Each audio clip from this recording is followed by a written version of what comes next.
This is our first support session for our packet work. So if you are ready to go, make sure that you have your materials. So if you've gone to our meal sites, either at Merrill or at Deer Ridge, you might have this packet in front of you. This is week two's packet. So you can use that packet and a writing utensil.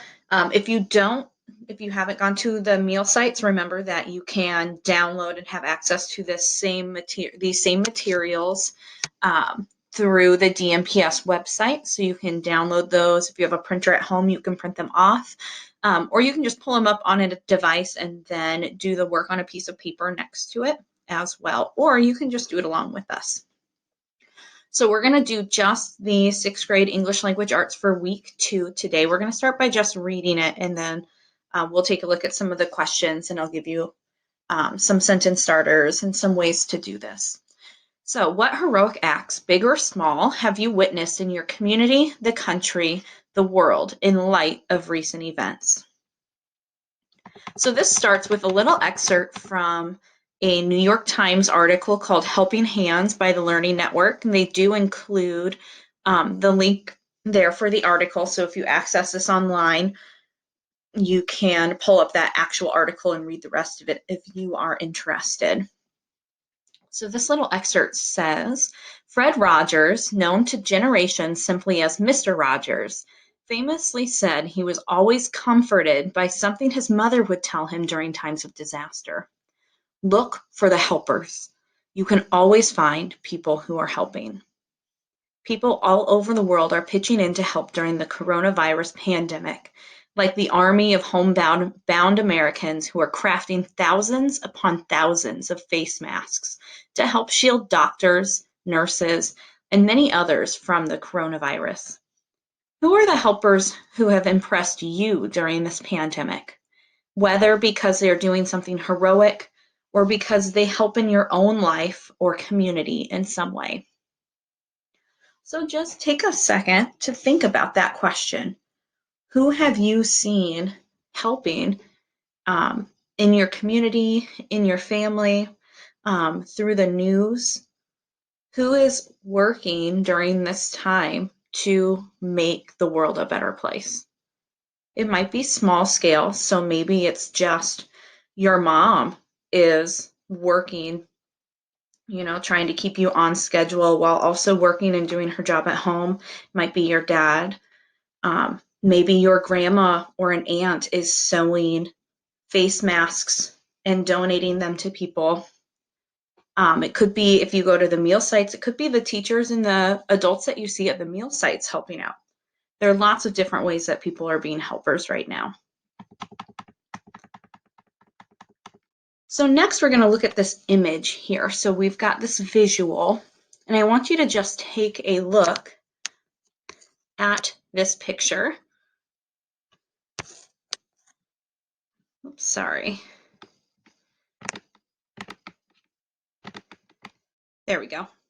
So take a look at this picture, and if you've got this printed out or if you've got it pulled up on your device, you can look at it on there, or you're free to just look at it on the screen. So who do you see? What are they doing?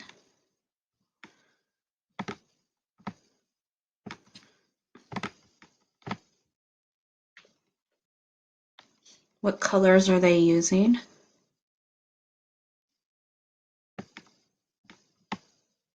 There's a lot of stuff going on in this picture. I like to pay attention to this particular section over here. There's quite a bit going on.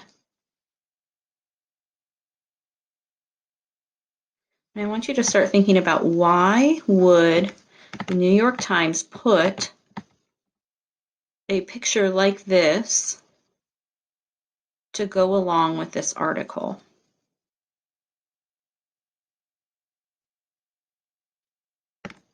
Let's think about that a little bit. Now we're going to go over and we're going to look at the prompt that they've given us on this packet. They want you to think about, there's several questions here, so we're going to read through it and then we're going to break it down by each question. So the first question says, what is this illustration saying? How does it relate to or comment on society or current events? Can you relate to it personally? What is your opinion of its message? Jot your ideas in the space below. For our purposes, I don't want you to focus too much on trying to answer every single one of these questions. There might just be one that really speaks to you as a reader or a writer. We're going to go through and we're just going to break down each of these questions. So let's look at question number 1. It says, what is this illustration saying? So they give you lots of white space down here. Remember, you can write directly on the packet. I am using Adobe Acrobat to actually be able to type on this document for you.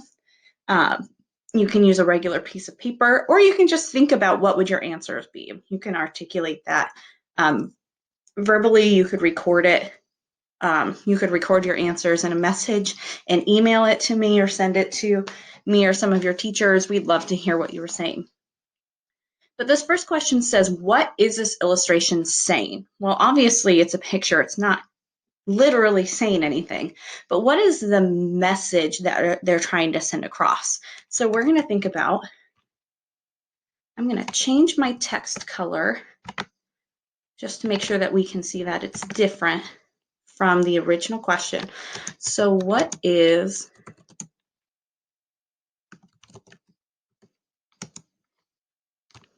we're going to say, what is the message that the artist is trying to tell you? That'll help. That kind of just helps reframe that question. So what is the message that the author is trying to tell you? What is the illustration saying?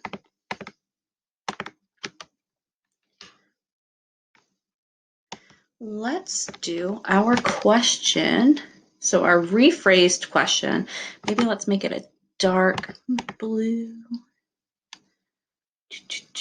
Let's make it a red, and then we'll make our actual text answer.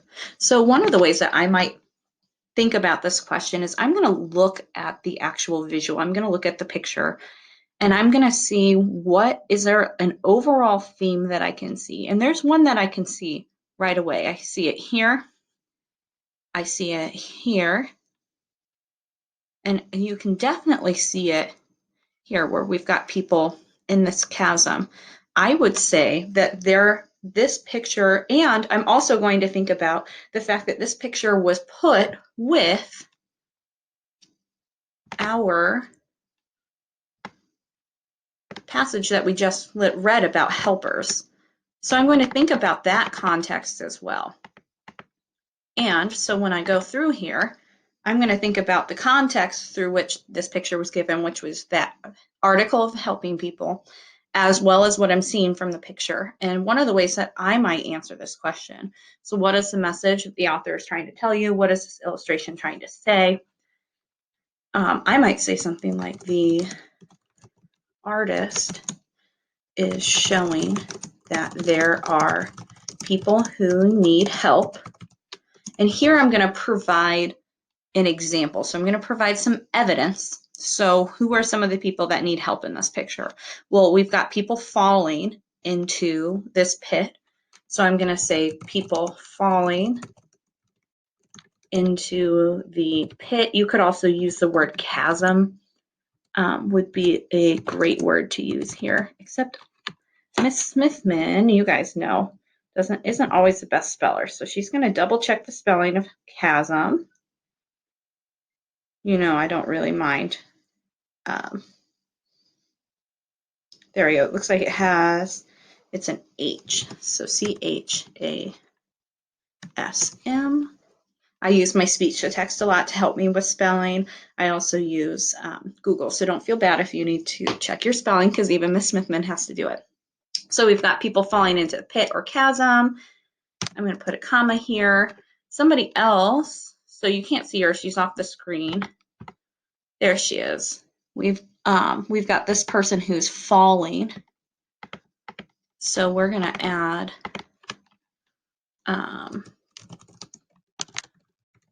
falling in general.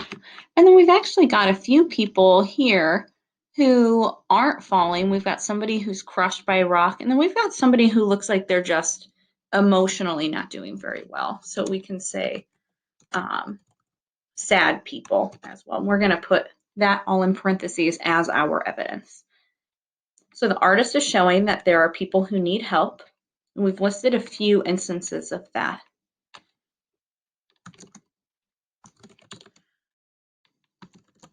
They are also showing that there are other people. So we've got the people who need help. Those aren't the only people who are in this picture. The other people in this picture are there helping others. So they are also showing that there are other people there to help those in need. And we can say,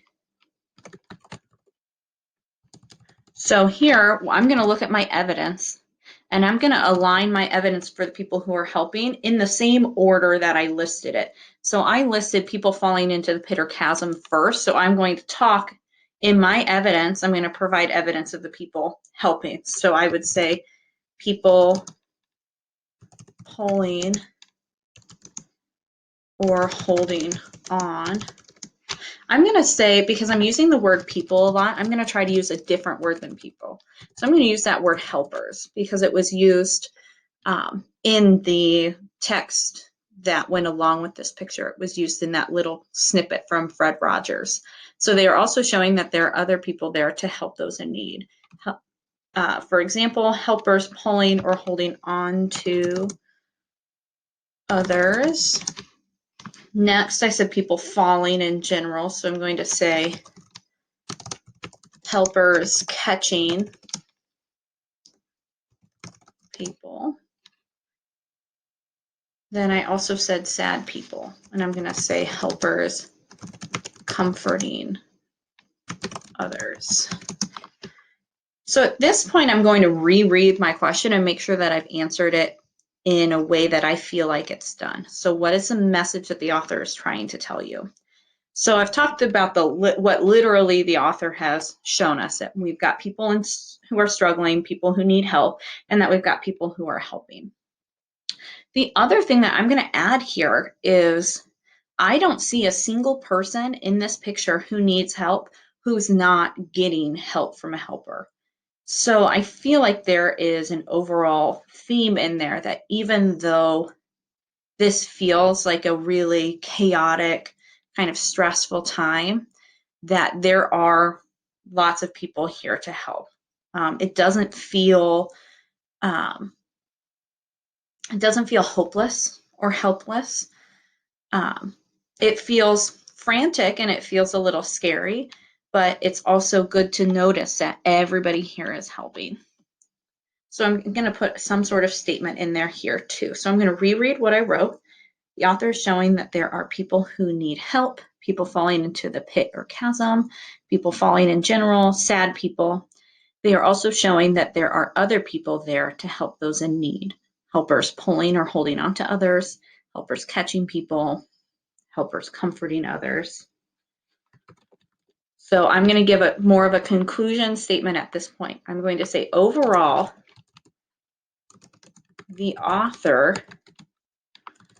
is trying to, oops, it's not author at this point, it's what? It's a picture, so it's going to be artist. Overall, the artist is trying to show that during times of disaster, I think it's pretty fair to say that this is clearly showing a disaster scene.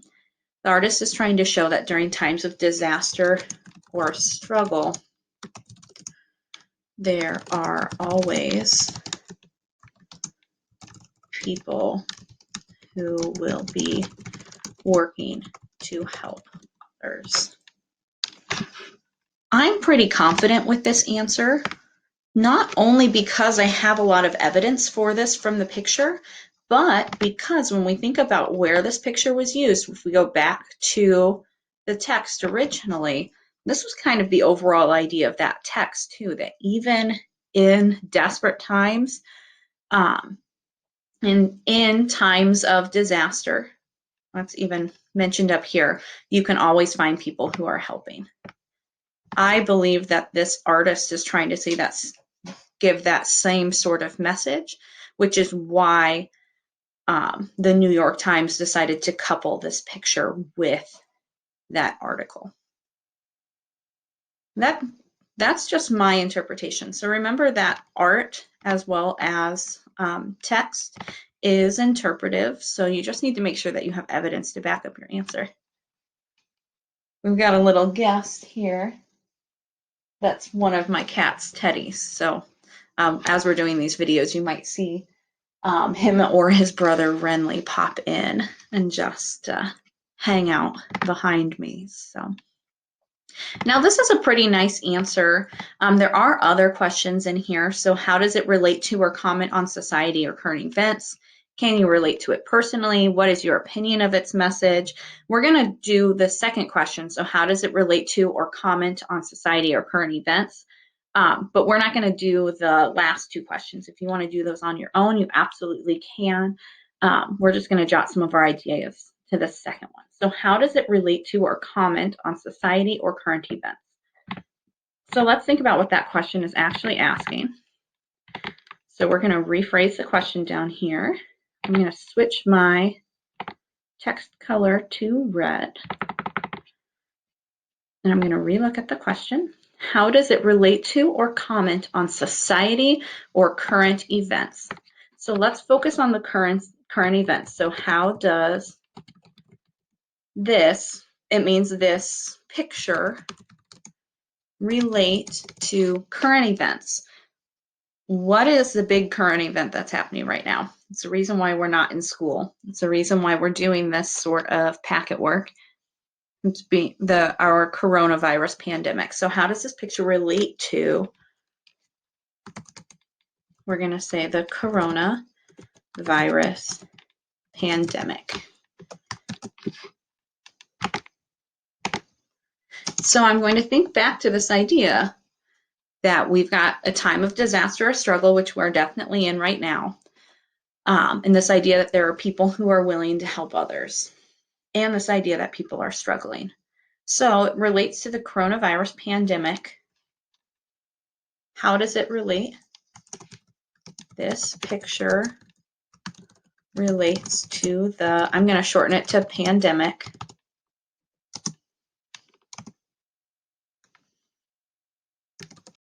Because I'm going to start with the struggle. So there are many people struggling right now. However, there are also lots of people around to help support others. Some people are making, what are they making? We talked about it in the text. They're making masks, donating food, or donating their time to help others. So that donating time, if you think about, if you've been to any of the meal sites, you've got teachers and other adults that work for Des Moines Public Schools that are out there making sure that families have at least a lunch and a breakfast every single day. They don't have to be doing that. They're donating their time to help. Great job. And remember, we're not going to answer the last two questions on here. You totally can. I'm going to stop here because they just wanted us to jot our ideas. My space is full. We've done a lot of looking back at the text, looking at evidence in the visual. So I feel comfortable. We're going to go ahead and move on to the next section. So this next section is writing. So that first section focused more on being able to look at text, visual and written, and pulling evidence from there, making connections to it. So we're going to work on some writing now. So writing a short story to fit the title of Helping Hands. So remember, that was the title of the New York Times article. Use the image from the previous page to spark your imagination. Have fun. So we've got some hints and tips. We've got a little error in there, but it's okay. As you saw earlier, teachers and adults make mistakes. That's fine. So what makes a great short story? So it's a short story. It's not super long. So we need to think about the structure of narratives. So we always start our short story by setting the scene. They call this the exposition. You're going to introduce your characters. You're going to introduce your setting. You're then going to introduce your problem. That problem causes other things to happen. We've got our climax, which is our most exciting moment in the book. We start to come down from that. We start to wrap things up. And sometimes in the climax is where we've got that problem is solved sometime within this. And then our resolution, we are kind of done. We wrap things up. We make our story feel finished. They give you some character traits to help you if you're not quite sure who you want your character to be. We've got energetic, playful, delightful, extravagant, daring, adventurous, bashful, rude, conceited, mischievous, weak, insecure. We've also got a list of feelings here: scared, rejected, mad and jealous, miserable, guilty, sad. And then we've got some more positive ones up here with amused, hopeful, joyful. So down here, you've got helping hands by, this is your short story. So obviously this is going to be by your name. So if I was writing this short story, I would put Mrs. Smithman. So what I want you to think about for your short story is, before we even start writing our short story, we're going to do some brainstorming. So we're going to think about our characters. We are going to think about our setting.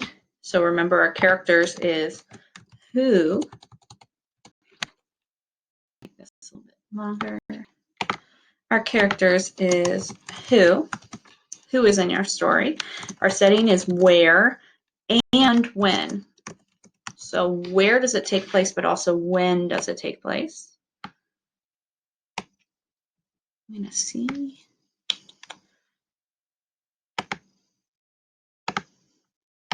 There we go. That should line up a little bit better. So we've got our characters, we've got our settings. We'll need to think about what is a problem. We also sometimes refer to this as conflict for the narratives that we've written in 6th grade. We talk about the problem as being the conflict quite often. Ooh, there we go. That's much better. Conflict. So what's the problem? Remember that this is a story, so it could be true or it could be fiction. So it could be nonfiction, it could be fiction. We do want it to be narrative writing though. So we've got our little checklist over here. We need a beginning, middle, and end. I'll create a setting by writing about who, what, where, and when. Remember, the who or what is our character or our characters. There's a problem, there's a solution, we'll have details and descriptions, and then the ending is going to be satisfying. Just meaning that it'll feel done. It'll feel like, yes, that was a good story. It has an ending. So we've got our problem and conflict. We also now need to think about our solution. So how is the problem solved? There we go. Fix that error. And then, so we're going to stop there.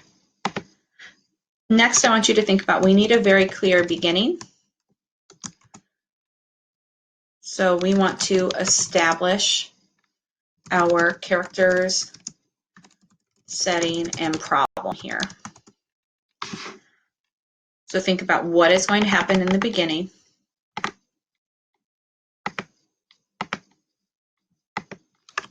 What's going to happen in the middle.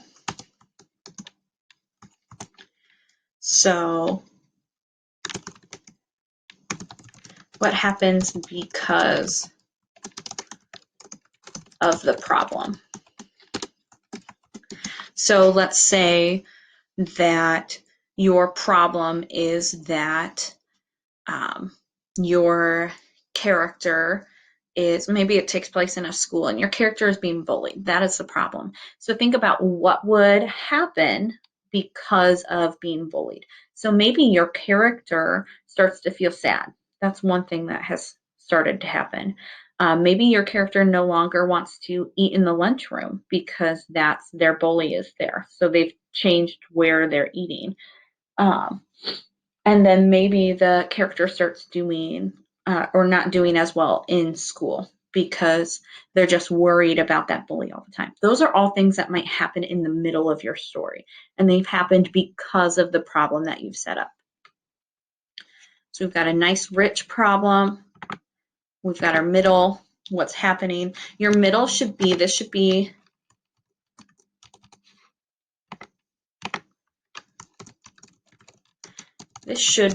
the longest part of your story.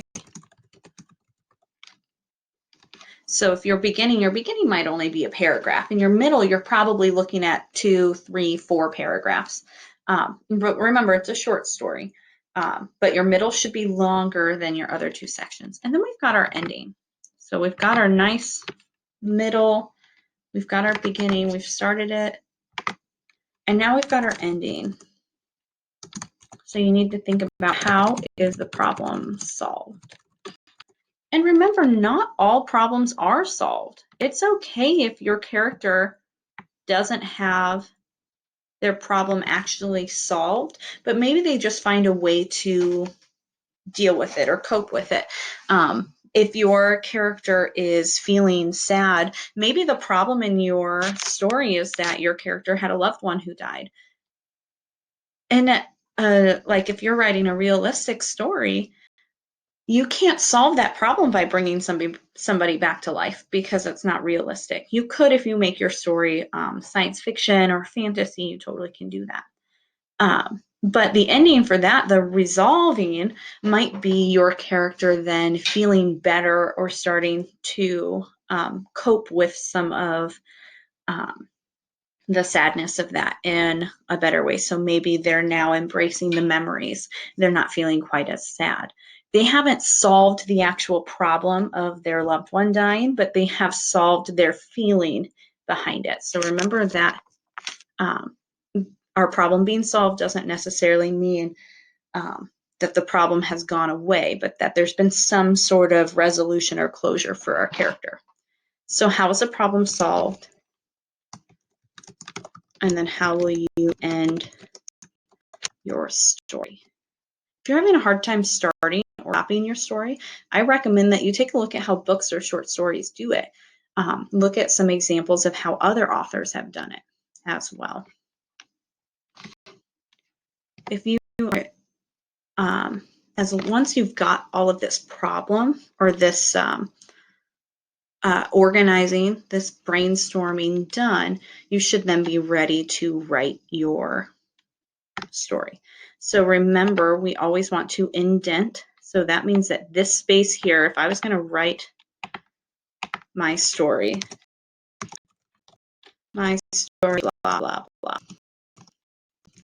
I'm going to start my story further over. So I'm not going to start it all the way over on the left. I'm going to leave this space here, and that's an indent. That tells your reader that they are, that this is starting a new paragraph and new ideas. You'll write your story. And that is a week. If you do this packet and you write your story, or you answer some of these questions and you would like to share it with us, we would love to have you email it. You can email it to us, even if your parents send it through School CNXT. They should be releasing students' School CNXT accounts as well. So feel free to send us your stories. We'd love to read them. If you want to, maybe you want to start writing it and then you want some feedback, go ahead, send it to us. We'll read it. We'll give you some feedback. And think about, find an image that goes with your story too. That's what these authors for the New York Times article did. They wrote their article, they wrote their story, and then they found an image to go with it. Your own, or you could find one online that matches your story. All right, so that is it for our sixth grade ELA packet review for week 2. I will be back next week going over week 3. I hope you all are staying happy, healthy, and safe. Love you.